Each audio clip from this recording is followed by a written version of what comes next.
Welcome to the Mother May I podcast with Frank and Irene on Strong Island Entertainment. Gee, I hope I didn't make a mistake with these two. They promised me they'd bring in some really good guests. Well, anyway, here's Frank and Irene.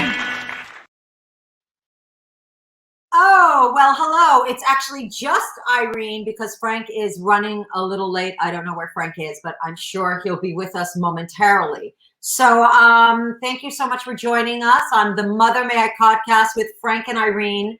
We're usually scheduled on Tuesday at 2 o'clock, but I had to cancel yesterday because I lost a very dear friend of mine yesterday to breast cancer. Fuck you, cancer. Fuck you, breast cancer. And, I thought to myself, you know what? I think that I'm going to address the elephant in the room. I'm going to talk about this. I'm going to take one day to mourn. It's not going to be business as usual because comics and entertainers, but especially for the most part, always have that philosophy, the show must go on. And I thought, you know what? No, I'm not going to have a stiff upper clit or lip or whatever you want to call it. I'm going to sit here and mourn my friend for a day. The show must not go on. I want to be able to remember her and what she meant to me and honor her because she was a very special person.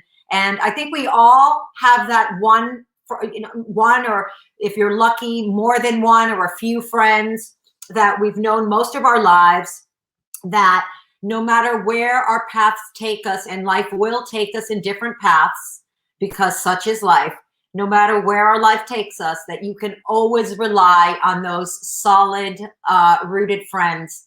And this girl, and I will, her name is Irene Frank, was one of those women. She was one of the girls that she was just like, my posse. She was my girl, somebody that I knew since she was a teenager, somebody that I knew since I was really young.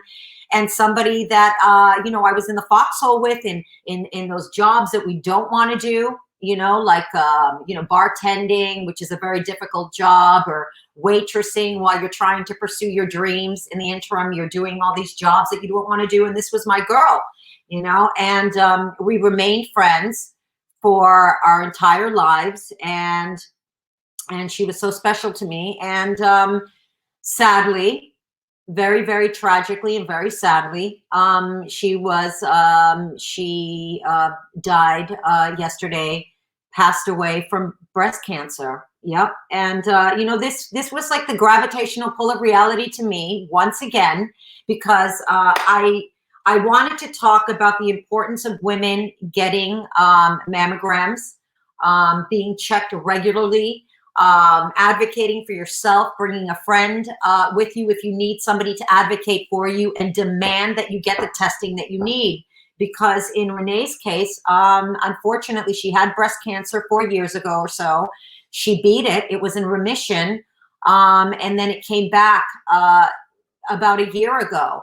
And she had been asking her doctor for a certain test, and they didn't give it to her, and she went from nothing to stage 4 breast cancer. So this is something that women, we need to pay attention to.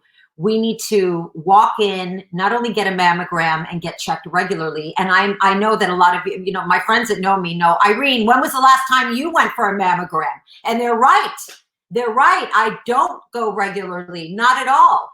I came up from one of those families where, my mother and my father, they never really went to the doctor. I mean, they took us to the doctor. I'm not even quite sure we had health insurance, if we're being honest. The point is that I came from a family that was relatively, if not desperately poor. And so it wasn't a priority for me to continue to get checked up, to go to checkups and go to the doctor and stay on top of these things. Anyway, so I just, I was feeling really sad yesterday, and I decided, you know what, I'm going to take today off and just remember Renee. And, oh, okay, so I see one of the guests is here as I'm rambling on. Anyway, I love you, Renee. And bringing on, here on the show today is this wonderful guy. I've known him for also 30 years. He is a stand-up comedian, and he just happens to run a podcast about grief, It's called Where's the Grief?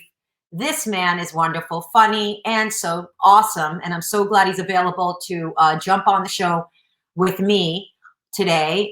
Mr. Jordon Ferber, everybody. And I mean, everybody, I'm talking to myself. Jordon, hi. Well, thank God for you, because I'd be on this show by myself, actually. Well, thank God for you in general. I mean, this is, I don't know if it's been 30 years, but it's been, 20 plus for sure. 30 years, but it's been 20. It's definitely been 20 years. Now, Jordon, when I first met you, I remember you were sketching in a little book, and you were quite sad in those years.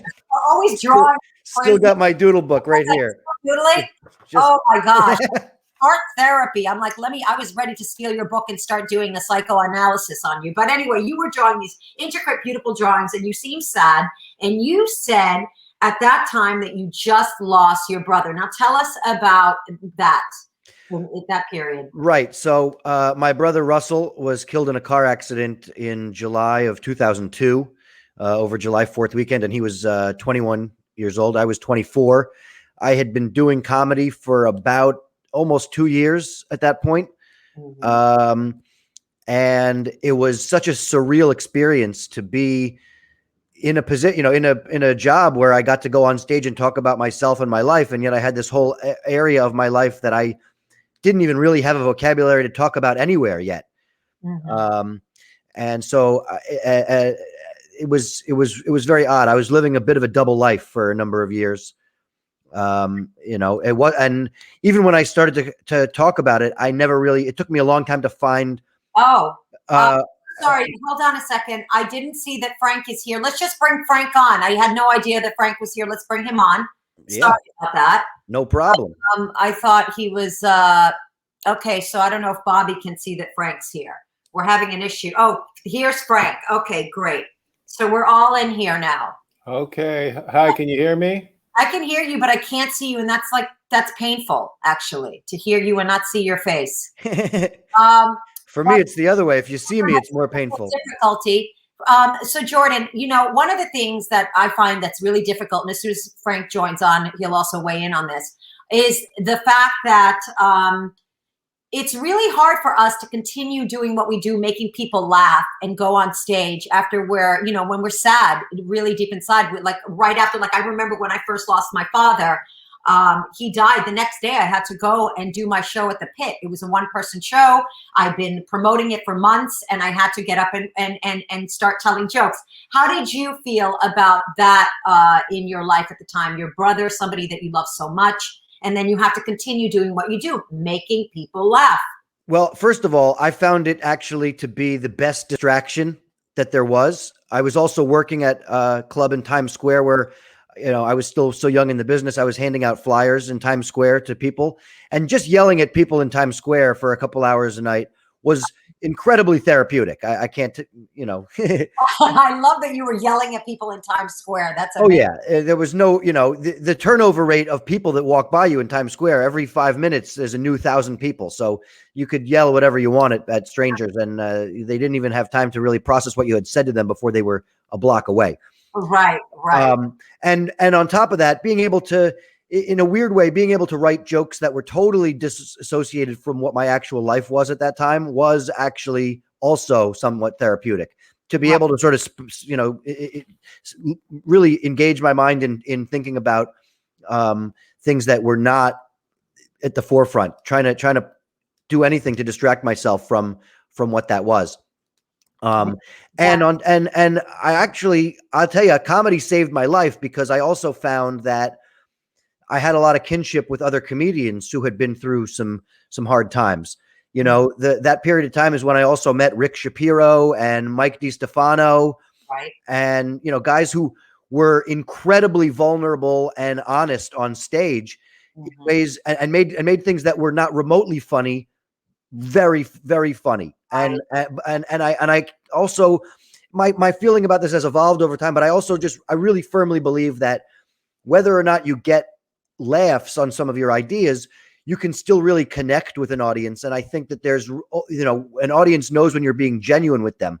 Right. So, when you're being really genuine about tough topics, and you manage to spin it in such a way that's not soul crushingly depressing, and you take an audience with you, even if the joke doesn't really work, you can still get that warm response to it that you can feel in the room. Right. And also it's very incredibly cathartic. Let's face it, it's important. I always say that there's always pain before the punchline for me and for so many comics. I think so many comics are people that have been in pain and take that pain and make it relatable to other people. And I think that's the beauty, the connection that you're talking about when it comes to comedy. Yeah. So it forces us to get out of our comfort zone. I'm so sorry, everybody. We're having technical difficulties. So I'm trying to, I don't multitask very effectively.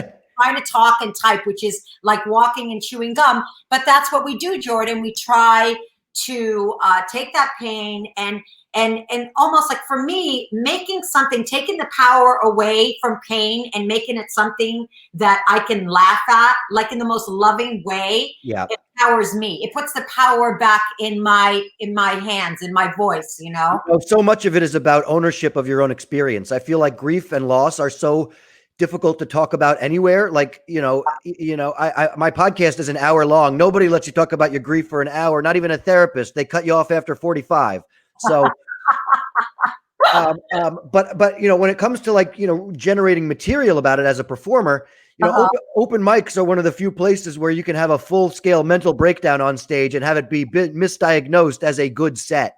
Yeah, right. Well, I always say that comedy is sort of like a therapy session, I mean, it really is. I run most of my material to my therapist too. I think they're intertwined somehow. You know what I mean? It's in my therapist. I'm getting the light in my therapist. The analogies are very similar, but you run this you have this podcast that you've been doing for quite some time. And it's like your podcast to me is not just a podcast. It's not just funny. It's not just serious. It's literally altruistic, and it gives people solace after they've dealt with grief. Now, for all the people, there's a lot of my friends that are hurting right now. Renee left a daughter behind, a young daughter, which is really heartbreaking and crippling. And so what kind of advice, what kind of tools, what can they implement? How can they better deal with the grief? What are some of your suggestions? Well, so the biggest challenge is, I think, that almost everybody has when dealing with grief is giving ourselves permission to do it the way that we do it. There really isn't a blueprint for it. Right. And we're not really taught well how to deal with it as a society. We're taught to sweep it under the rug, walk it off, and don't bother other people with it. So it's hard to find a place for ourselves to really just acknowledge that what we're going through is hard, and the way that we do it is unique to us, and it's not going to look the same every day. I always find that people have a very, we're just taught that we're doing it wrong. Oh, it should be, you should be this far ahead, or you should be. I don't mean to interrupt. I just want to introduce Mr. Frank Conniff, everybody. Hi. Finally. Honestly, Frank, I was having some computer issues with sound at the start of the show. Frank, Mr. Jordon Ferber. I don't know if you guys know each other. Mr. Frank Conniff. Hey, hi. How you doing? We've met a number of times in passing. I think I've hosted a show or two that you've been on. Right. And Frank says, no, you're not memorable at all. I'm just kidding, Frank.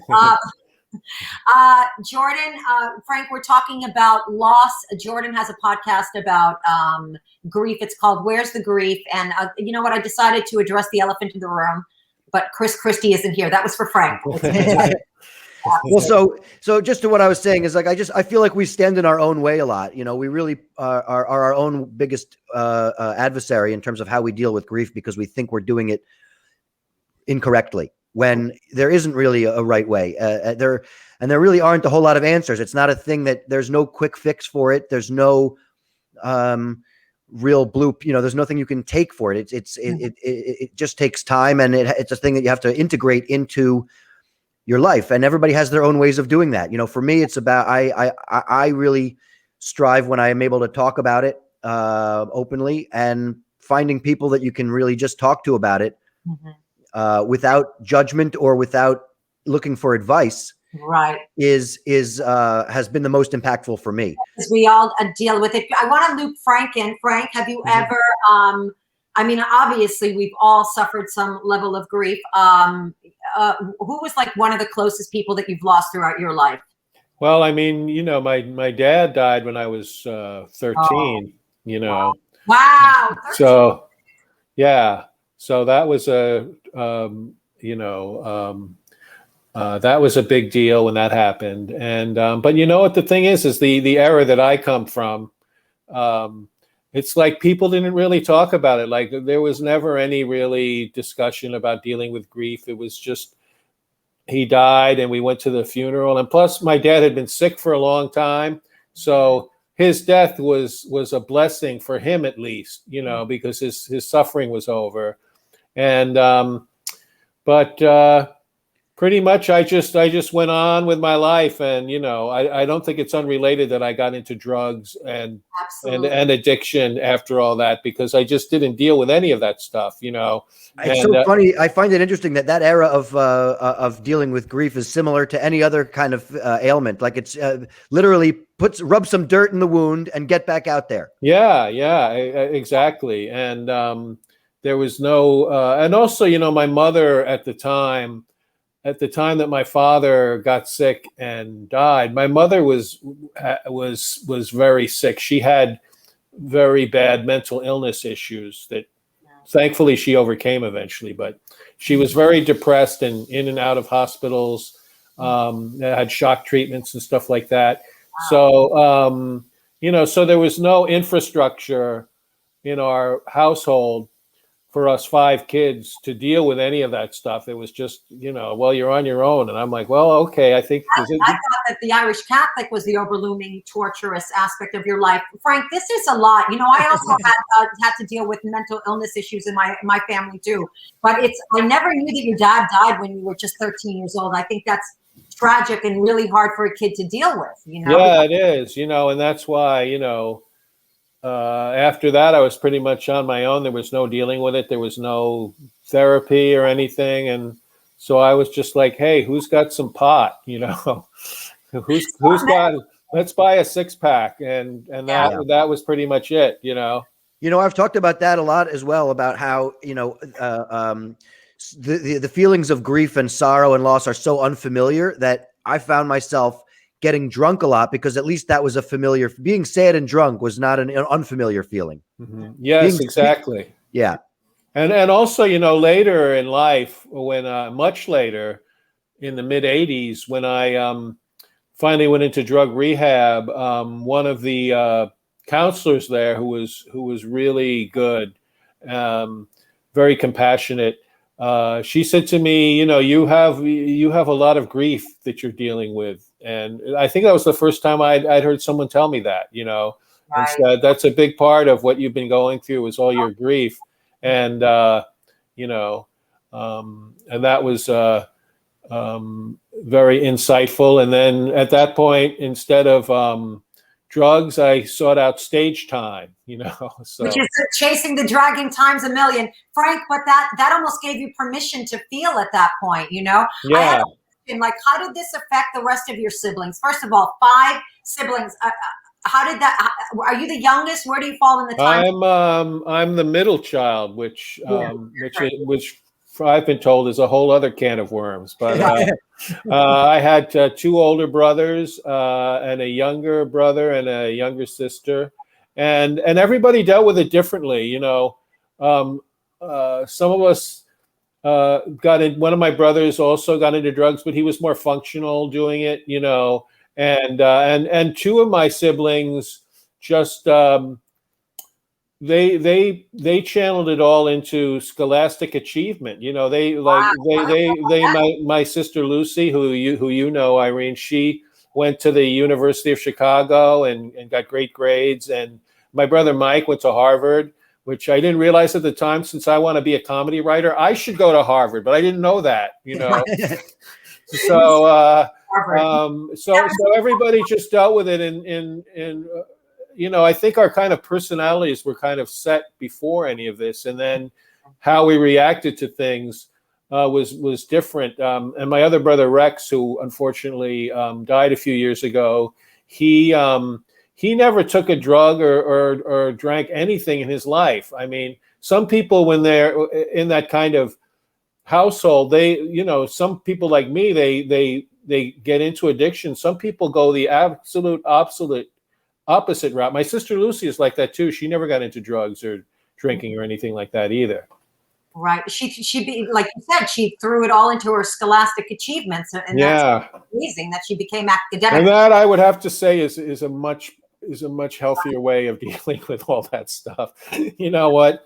Get yourself a graduate from college and rack up some great grades. I think that's a better way than just going out and doing blow and drinking. Yeah. Yeah.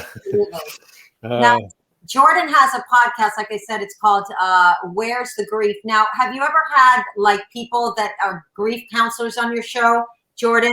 I've had some grief counselors on. Yep. I've had some therapists and stuff on. You know, I tend to, I like to have, my conversations are, you know, really trying to get the person rather than the professional to talk about it. But, and I think that grief is one of those things that even a professional only has, you know, the textbook information. You have to have experience with actual individuals to, you know, everybody has their own different response to stuff. Also, do you agree that, like, you know, like Frank was talking about, like, you know, self-medicating, and we're talking about, sometimes I feel like if there was like something that we could, like something that I can implement to help me throughout my life when I lost somebody really important, instead of feeling like you know, like Frank said, we have to maintain this stiff upper clit and we just continue doing what we do. Or I don't know if Frank said that, but that's how I handled grief before. I keep a stiff upper clit as much as I can. That's the name of my next album, Frank. Oh, I love it. I love it. Stiff upper clit. So here's the thing. We just kind of step right into it. Like when my father died, I was telling Jordon, the day after, I went up on stage and ran my show, my one-person show at the Pit. It was hard for me to do that. Now, but yesterday, you know, I had all these things scheduled, and I said, I really just want this. I want to be able to feel and mourn for one day. You know, and it felt kind of good just to not plow through and just not feel it. I'm not saying that I want to go down a rabbit hole, but that one day it kind of felt good just to honor Renee. Not saying that I'm going to forget her in a day either, but my personality is usually just keep going and not feeling. And I don't know if that's healthy either, because then you end up like down the road, like Frank said, you know, you're not dealing with it, and all of a sudden it culminates into this disastrous, you know. Well, listen, I mean, we're artists, we're comedians, you know, we're performers, we create our own content. There's always that the show must go on type of mentality. Yeah. You know, this is our passion. I can't imagine that somebody that's, you know, an accountant has the same feeling like, oh, I have to get back to crunch these numbers because I feel, you know, maybe they're not, I don't know, but I know that we are so invested in what we do. It's part of who we are. And it's cathartic, like you said. It's very. But I think it's cathartic. I also think that just going back and participating in your life, I think can be a healthy thing in a state of grief, and I've noticed that too in a state of depression, and the two are very intertwined. But I have a tendency sometimes to want to retreat from the world, and then I get so far inside my own head that's when the real trouble starts, you know, when right. It's like an Escher painting inside my head of thoughts, and, you know, going in all kinds of patterns and driving me crazy. And I think there is something to be said for just going back to your job, going back to, if you can, you know, if you can handle that. And just being around people and being a part of life as much as you can. Mm-hmm. Absolutely. You're right, Frank, because you don't want to go down that rabbit hole. And that's why today I said, you know what, pack it on. Yesterday, I felt, you know, I just wanted to feel what I was feeling. And then, but you're right, it's different for everybody. I'll tell you something. It's true. I don't know, whatever works for you, but the main thing is not to go down that rabbit hole where you're retreating and you're isolating and you're falling into that, you know, that's why also if you're in a state of grief or depression, it's a good thing to get professional help and talk to people about it, because that can prevent you from getting trapped in your own head too much. And even just, I remember one time I was going through a really severe depression, and I went to a therapist. It was like one of these like kind of sliding scale kind of places, you know, and it was just this nice woman that I talked to every week, and just having like a friendly, like sympathetic person to listen to you. You know, I don't know if she had any great insight into anything, but it was helpful just to talk to someone whose job it was to sit there and listen to you. Right, exactly. It's like you don't even care if she has a fucking psychology diploma. Or yeah, whatever. I think she was in training for one anyway. She didn't even have one yet. It was that kind of thing where you didn't have to pay a lot of money. So you got like students and stuff. It was like going to a barber school or something, but with better results, I think. With better results, because it just feels good to have somebody to talk to and just to get it out. I mean, obviously, when you hold things in, that's where the real trouble starts. Yes. You know? Yes. So, Jordon, I was talking to Jordon because I don't know if you know this, Frank, but when I first met Jordon, he had just lost his brother, Russell, to a car accident. And how horrible. Horrible. And it took him quite some time to really, I mean, obviously you're never really fully over it, but I remember you were in such a painful place. Now, what do you think, at what point did you feel like you felt more like, I don't know, that you were just kind of able to move on with your life? What's today? There is no one point really. I mean, it's such a gradual, adaptation to the new circumstances of my life, and taking a lot of more control over the direction I move things in. You know, the fact that I have this podcast, I run a support group for bereaved siblings through an organization called the Compassionate Friends. It's a self-help support group, and I've been doing that for about 10 years. I've been running my podcast for about 5 years. I think there's, you know, these are all things that I had my brother not died, I would never have been involved in.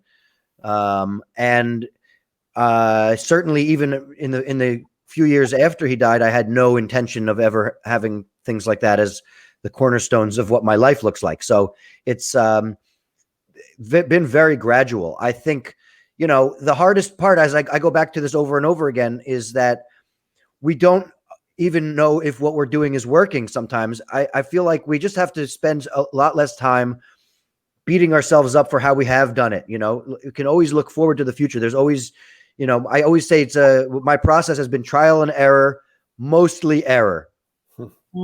Yeah. So like when I find a time where I'm able to be self-aware of the fact that I've just spent a week totally in my mind at a pity party, once I get myself out of that or figure out a plan on out of that, I'm not going to spend any time kicking myself for having been there in the first place. Like, you know, I that's what at least the goal is, to try not to spend any time kicking myself for what I did. In the pandemic, at least, we're not allowed to even go to pity parties because of the social distancing. Yeah, socially distant at pity parties, Frank. One of the things that helped me, I was really torn up. But Frank, I didn't realize that you lost your dad at 13. I'm sorry I didn't. That's really hard.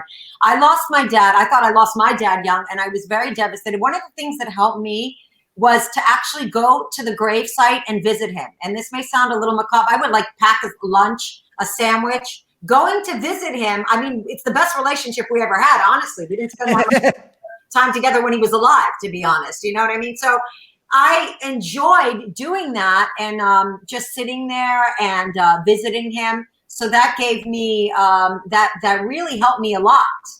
You know, that's great. My dad is buried in Danbury, Connecticut, which is his hometown, and my brother Rex is buried there too. And that's a whole other area of grief I went through too. And Rex died about like 8 years ago or so, and but I haven't been back to that gravesite since we buried Rex there, and that sounds like a good idea. You know? Well, I would love to take you if you want to go, Frank.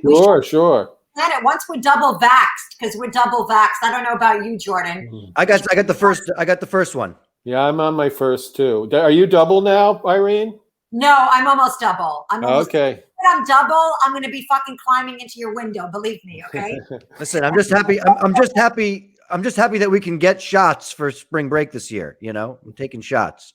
Oh yeah, we're taking shots for spring breaks. Yeah, Make, no make shots. mine a double.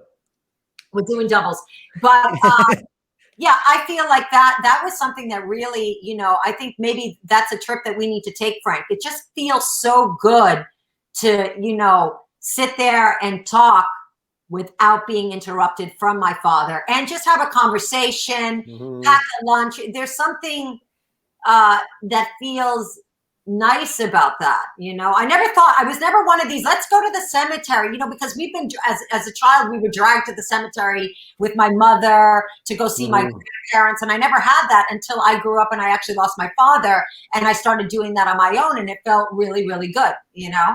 So maybe we'll do that, Frank. I think that that would be great. And it would help me get away from my building, which is on top of an ancient Indian burial ground. So need to get away. You know, we had Russell cremated, so he isn't buried anywhere. I find that I can actually talk to him anywhere. You know, if I'm in that kind of a mood, I feel like I most of the time I'll try to find some privacy to do it. But if you're walking out and about in the city, just make sure you have like a Bluetooth headset on so it looks like you're talking to somebody. Yeah, exactly. Yeah, it's funny because I think without judgment. Yeah. My brother Rex, like things just come up. Like I'll watch a movie or something, and I remember that he recommended the movie to me, and the whole reason I'm watching it is because he told me it was good. Or if I'm watching like The Simpsons, which we both loved, or if I'm watching SCTV, which we both love, like it always like kind of brings him back to me, and it's weird. I really feel in those kind of moments like I am kind of communing with him, just because I'm enjoying something that was something that bonded us. There were so many things, and you know, my brother Rex was a very conservative Republican, and so I just never talked politics with him, and we always talked about the things, you know, old movies and comedy and things that we both loved, and that's kind of what's still with me to this day about him. That's how you only talked about the things that you connected to. I love the name Rex. It's such a damn cool name. He hated it, but everybody else thought it was the coolest name ever, and he hated it. Yeah. And your dad, Rachel Feinstein, and I were laughing. We're like, oh my God, we've got some throbbing between the legs with your dad. He was like the hottest guy ever. Frank's dad was like what was your dad again? He was like a journalist, remember? A journalist. He wrote for Hearst newspapers. Newspaper in New York at the time called the Journal American. He was a columnist and also an editor, and traveled the world covering the news of the world. He covered three wars: World War II, Korea, and Vietnam, and had a very interesting life. Although unfortunately cut very short. He died very young. How old was he when he died, Frank? He was 57. Wow. Okay, 57 years old. And you said that he was sick, like it wasn't sudden, right? He had health issues. No, he had like for 5 years before he died, he had a massive stroke.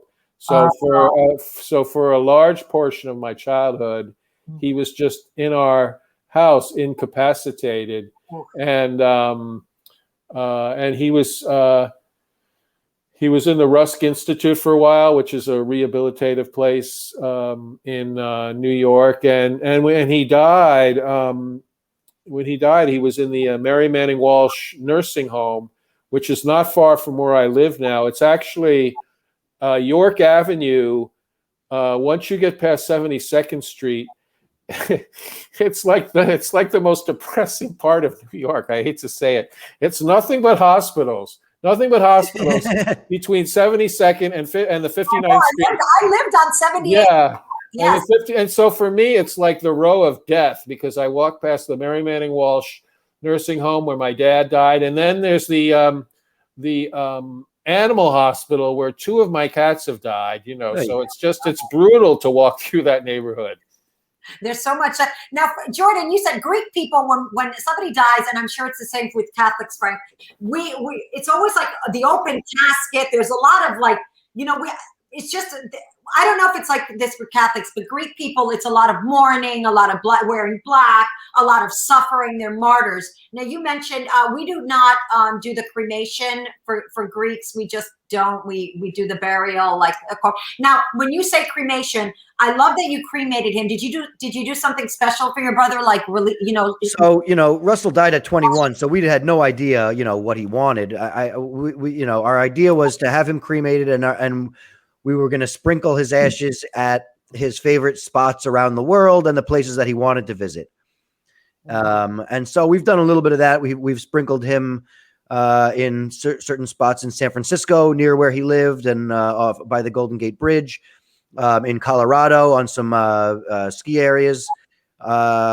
We actually sprinkled a little bit of him in inside the locker room at Madison Square Garden. Wow, that's awesome. Yeah. Well, that's and we still have a fair amount of ashes left. It's a very, it was a good idea, and I think it still is a good idea, but I find it to be, and we also sprinkled some of him in Amsterdam and in Switzerland where we have friends. It is a very different physical experience to sprinkle ashes by hand than you think of it conceptually. I have a different experience pretty much every time we've done it. It's always its own kind of weird, emotional, visceral response that I have. Mm-hmm. I think my brother Rex is actually cremated, but he's in that one spot though. He has a grave spot there. Yeah. Though, in that cemetery. He's in an urn and he's buried. Yes, I believe so.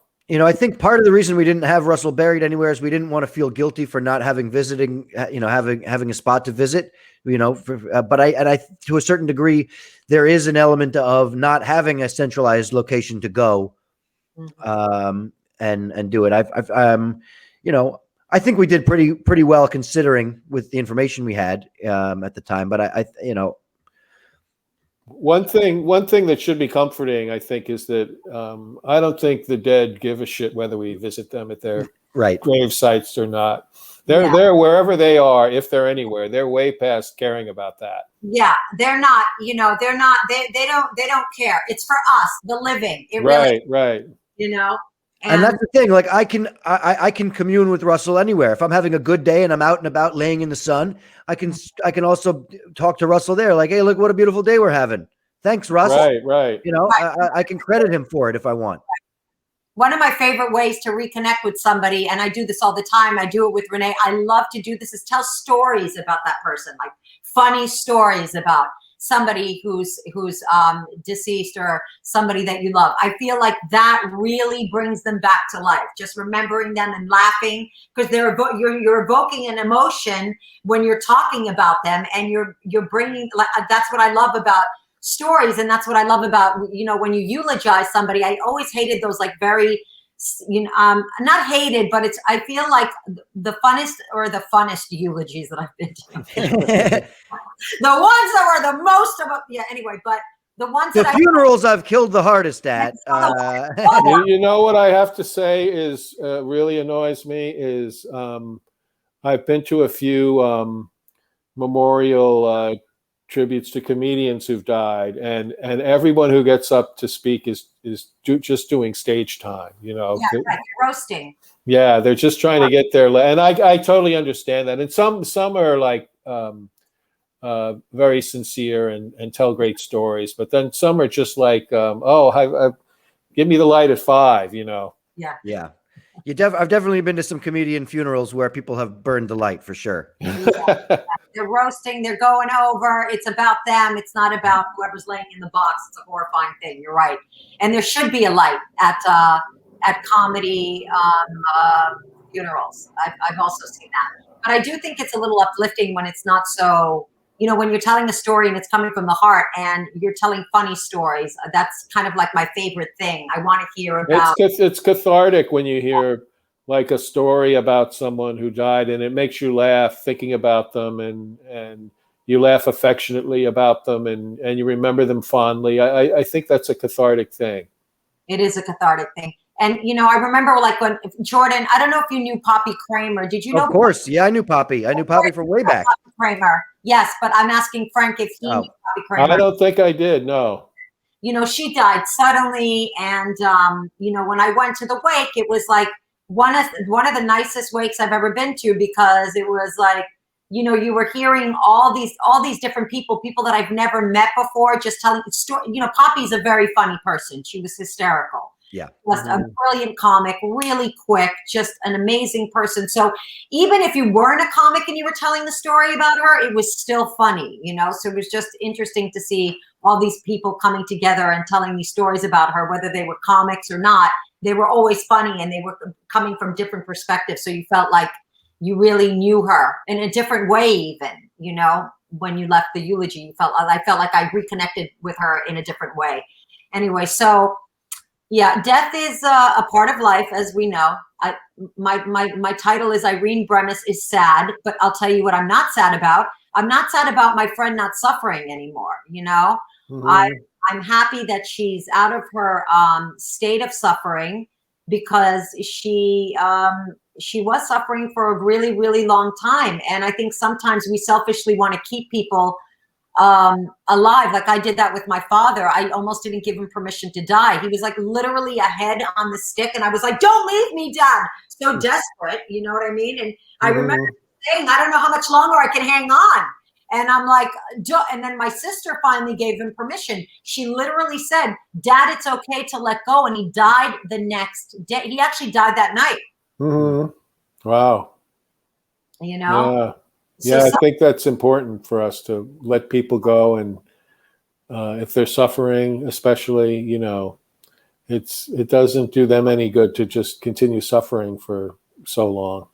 Right, exactly. So it's like it's such a, you know, it's important for us to also recognize that, you know, but it's a part of life, you know, and I don't know. I'm sure someone's going to want to, and I know Frank is going to love this, connect with them on a seance. People, you know, are you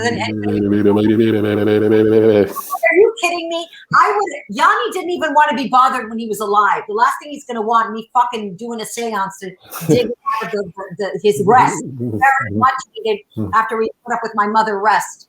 But there's, you know, there's always ways, you know, that we can. Well, I think that, I'm sorry to. No, go.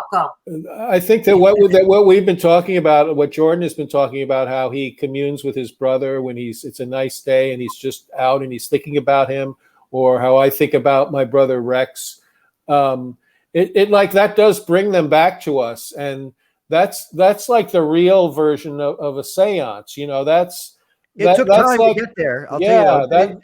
You know, those first few years, I'd be sitting in the sun like, I can't believe Russell's missing this. You know, there was a long period of that. Right, also. Right. But I think, you know, our mourning and grieving, it's very painful to us. And I think people who do things like seances and claim they talk to the dead, I have such contempt for them, because they're exploiting people's grief. You know, we're on this show talking about grief.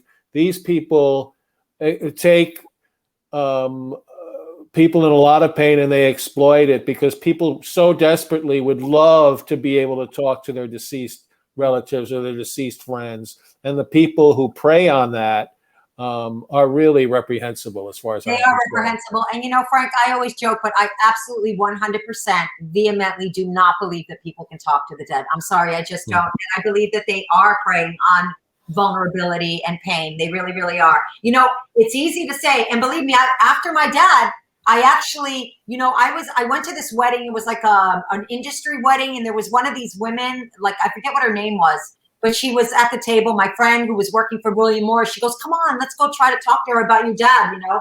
And I'm like, I don't really want to interrupt her, but there's always like these little things, you know, like they'll say crazy things like, is there a J in the family? Literally, there's like this blueprint of things that they're going to say, and they bait you. I mean, they're really informed. It's very manipulative. It's a trick. It's, you know, people will say, oh, well, psychic like knew things that how could they have possibly known? Well, it's a trick, and they figure out how to do it. It's a con, and it goes back centuries. You know, it goes back centuries, and you're also being baited, so you're giving a lot of information along the way without even unbeknownst to me. I was actually giving her information by either gesturing a nod or saying yes, or you know what I mean. You also feed them information without knowing it. You know, right? But anyway, I mean, I wish I could believe in it, but I don't. Jordon, what did you? You're not saying anything. Did you ever? I've been to a couple of. I've been to a few mediums. I've met and spent some time with a man named James Von Prague, who's supposedly a pretty well known medium. I know him. And you know, it's I'm conflicted about it because you know. I happen to agree with Frank that you know that they're if like I don't know, I take everything with a grain of salt. I'm a huge skeptic, but you know the possibility that this shit is real, like I want to believe it so much that my own feelings about it are so biased. But I think that you know if they really are preying on people, they're the worst human beings on the planet. And having spent a significant, you know, some time with one that wasn't working at the time, I believe that he believes it, which might be even more dangerous. Yeah, they're either delusional or they're grifters, one or the other. It is more dangerous if they're delusional. You know, that's how people drank Kool-Aid. Okay, so it's very scary. But I do know this. I do believe that there are things and forces in the universe that we don't understand. I like to believe in more than just, you know, random coincidences. And the things that are free for me to believe on that level, I do, because there's no downside to it. Like if I want to believe that Russell sent me a butterfly to make me feel good and it makes me feel good, there is no legitimate reason for somebody to say, no, that's not him. That's just, you know, the migratory patterns of that particular kind. Like, fuck you. Why? Stop coming to my parade. When I find things that make me feel good, that are free, that cost nothing but my belief in it, there's no downside to me believing it. It's not going to leave me. I agree 100%. And that's how I try to think about the medium stuff. Like, as long as they're not overbearing in terms of like I don't put any of my own money up for it. I don't really try to spend a lot of time obsessing about it. And I like to think that the moments that I feel connected via something, whether or not it's true, if it makes me feel good, I'm inclined to go with it because I mean, absolutely. And, you know, I've seen like cardinals come to my window after my father died. And I'm like, oh, this is like dad coming as a message. Listen, I think that there is no danger. I do believe there's something else. I think energy gets recycled. I don't know if Frank believes that, but I absolutely don't believe you hit the dirt and there's nothing left. We're energy, you know, and you can't kill energy. So I definitely believe in that. In the same breath, I think maybe a lot of these mediums that say that they're mediums, maybe they're psychic. I don't know how I feel about psychic abilities. I don't know how I feel about it. I feel like you feel about what Jordon said. I mean, I kind of. But that's different from because there is a thing of like intuition and you know and synchronicity, and there is like a mysterious force in the world.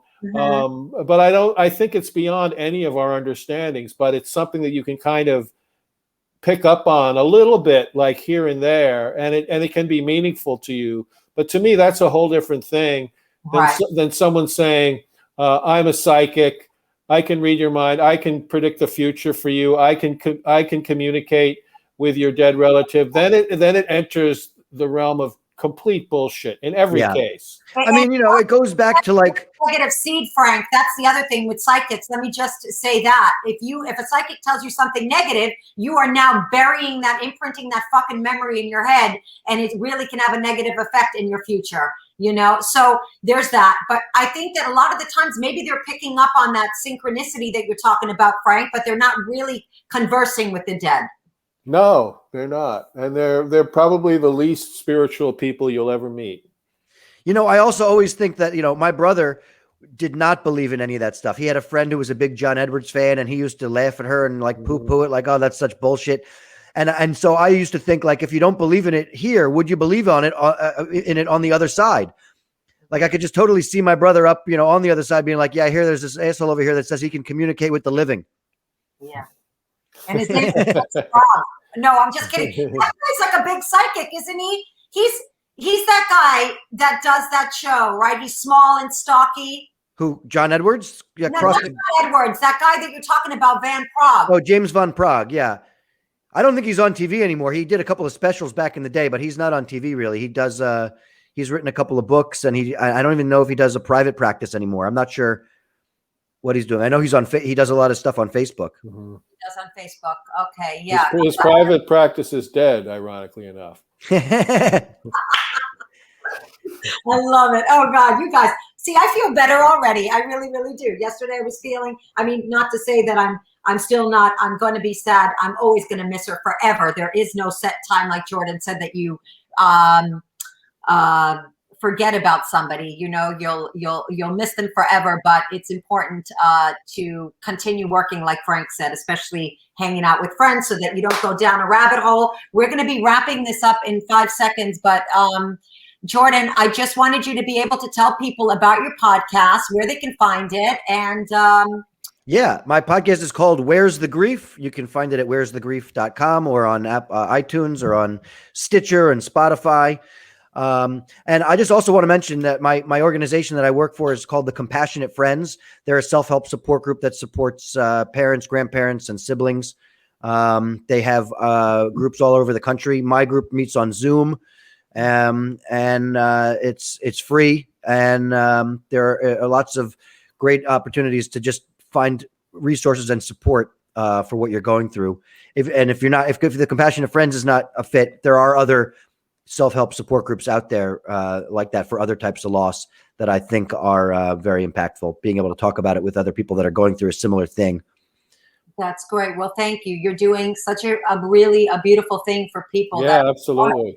So selfless and altruistic and amazing. Frankie boy, what's in the pipeline for you? You've got a big show coming up. I know you do. April 13th, Trace, Bill, you and I will be doing our next live streaming Mystery Science Theater style movie riffing show. We're going to be doing an evening of short films, which are always really fun.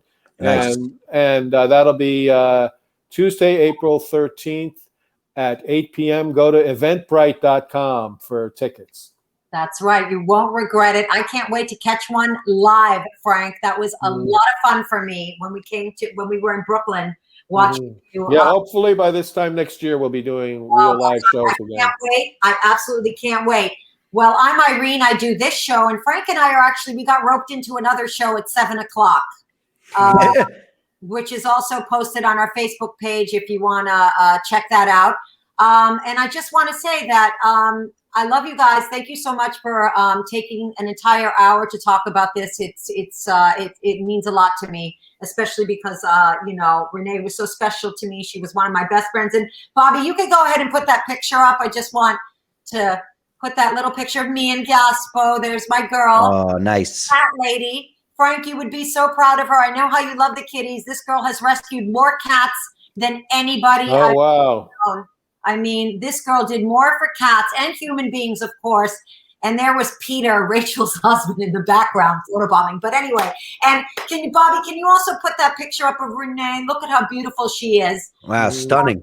I just want to dedicate this show to her and just tell her how much I love her and how much she'll be missed. But she'll always be in our thoughts and our prayers. And thank you for everybody who tuned in or nobody who tuned in. Then you can catch the archive. Guys, you're the greatest. I love you. Love you. Mwah. We'll see you next week, Tuesday. Another fantastic goddamn show with Mr. Frank Conniff and I. Jordon, thank you for joining us. Thank you. Thank you, man. Great job. Thanks for tuning in to the Mother May I podcast with Frank and Irene on Strong Island Entertainment. Check us out next week when Frank and Irene sit down with, you know what? I don't know what these two are going to do next, but we'll see you next week.